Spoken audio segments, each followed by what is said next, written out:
I got broads in Atlanta. Just took the lean in the family. Credit cards and the scammers.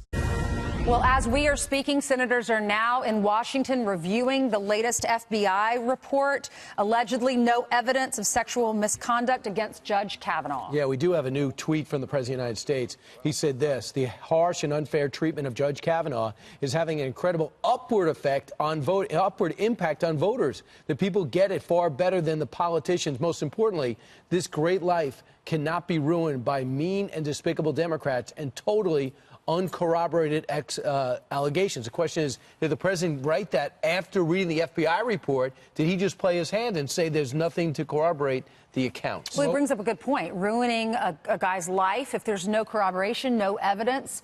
How far do you take this when you have a man who's worked his whole life to have a stellar reputation and he has children and a wife? Sure. Let's bring in Dana Loesch, syndicated radio talk show host.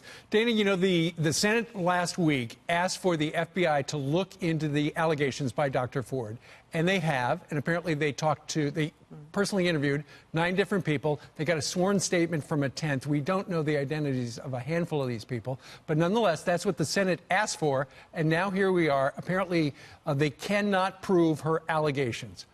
Now what happens? Yeah. Of course they can't. Good morning to you all, because these have always been unsubstantiated accusations. And so Brett Kavanaugh is innocent and should be confirmed to the Supreme Court. If, heaven forbid, that does not happen, I actually like Senator Lindsey Graham's proposal to renominate him and then appeal the Senate's verdict to the ballot box and let the American voters decide how they feel about the Senate's treatment of Brett Kavanaugh, particularly in states that President Trump has done very well, Indiana and North Dakota and Missouri. You all were talking earlier this morning about the Kavanaugh effect on some of these very close races. In my home state, I live in Texas now, but in my home state of Missouri, Senator Claire McCaskill is in more trouble than she has ever been. Yeah. And a new poll that was out this week showed that Kavanaugh was having a direct effect on her numbers. This is also having an effect on Republican enthusiasm. I hope that Republicans do not gamble. I appeal as a voter to the Senate, and particularly to Lisa Murkowski and Susan Collins and Jeff Flake. Do not legitimize a hateful process by falling one vote short and ruin this man's life and the goodwill with the American voters. Do not gamble this. Confirm this innocent man. You know, 8 Democrats on the Judiciary Committee sent a letter to Republican members yesterday suggesting that past FBI investigations into Kavanaugh may have included information about allegations of inappropriate sexual behavior or alcohol abuse. Where did that come from?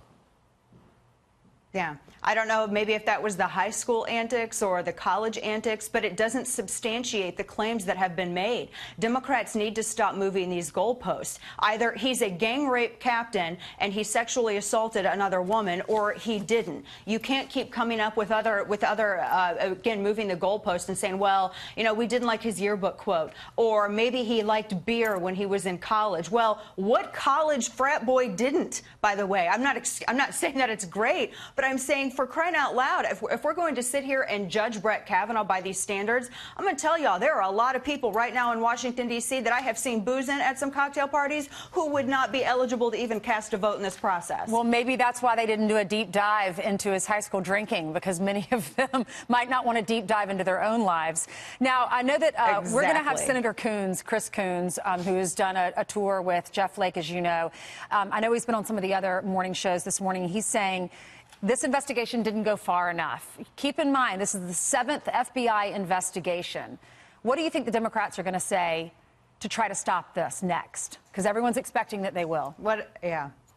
Whatever delay tactic they can. Well, at first, remember, when we all got started with this, it was we have to allow the FBI to investigate. The FBI needs to investigate this. They need to do another background check, a 7th one, because apparently the 7th one will find what the previous 6 did not. And now that it wasn't to their liking and the conclusions don't fit their narrative, and also because they want to delay, now they're going to say that the FBI didn't do a good enough job and their narrative changes. They need to pick one and stay with it consistently, because the voters have had enough. The FBI did what they were supposed to do. The 7th background check didn't uncover anything to substantiate any of their allegations. This Salem witch hunt needs to stop, and he needs to be confirmed. Well, we're going to find out, because we know Democrats will have a presser at 11 o'clock. They will. At which time they've already concluded they don't like the results. Shocking. Yep, I hope they defend their process. Voters are going to remember, and I hope that Republicans don't gamble with that. All right. Dana Loesch joining us live. Thank you very much. Thank you, Dana.